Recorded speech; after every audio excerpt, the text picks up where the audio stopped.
रमेश अक्सर हर एक त्योहार में अपने साड़ू के घर जाया करता था और फिर त्योहार ही खाकर वापस आया करता था। लगातार रमेश जब अपने साड़ू के घर जाने लगा तो फिर उसकी नजदीकियां उसकी सड़वाइन से बढ़ गई और फिर दोनों के बीच ये नजदीकियां प्यार मोहब्बत में बदल गई और फिर दोनों एक दूसरे के साथ इकसठ बासठ करने लगे। दोस्तों, सड़वाइन भी अपने जीजा के तंदुरुस्त घोड़े को पाकर बहुत खुश थे और फिर उसके साथ अपना गेम बजवाने लगी। नमस्कार दोस्तों, स्वागत है आप सभी का हमारा एशियन क्राइम अफेयर चैनल में।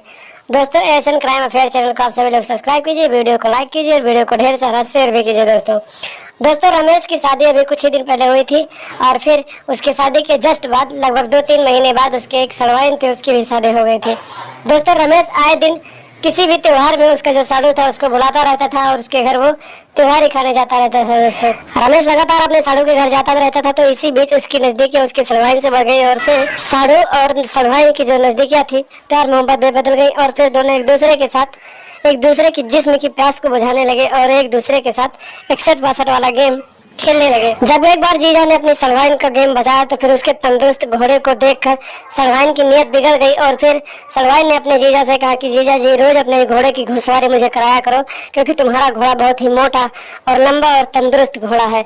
इसी तरीके से सड़वाइन और साड़ू का गेम चलता रहा और एक दिन की बात है दोस्तों, एक त्योहार में रमेश अपने साड़ू के घर गया हुआ था और रात के करीब 12 बजे जब उसका साड़ू सो गया तो फिर वो अपनी सड़वाइन को फोन करके अपने कमरे में बुला लिया और फिर उसके साथ उसका गेम बजाने लगा।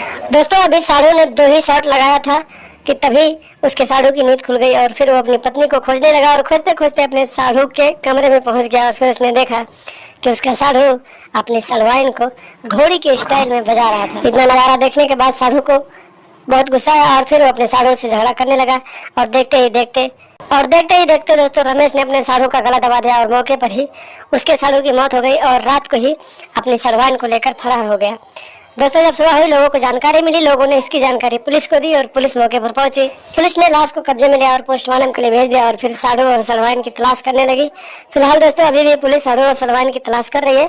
जैसे पुलिस उन दोनों को पकड़ेगी तो उन दोनों को आगे की कार्रवाई के लिए जेल में जरूर डाल देगी। तो दोस्तों, आप लोग भी आपराधिक मानसिकता को समझें और ऐसा कदम ना उठाएं जिससे आपको अपनी जान से हाथ धोना पड़े। तो दोस्तों, सावधान रहें, सतर्क रहें, ऐसे लोगों से सावधानी बनाकर रखें क्योंकि समाज में ऐसी घटनाएं घट रही हैं। तो इनसे सतर्क रहें और लगातार हमारे साथ बने रहें, हमारे चैनल को सब्सक्राइब कर लें और हमेशा देखते रहें एशियन क्राइम अफेयर।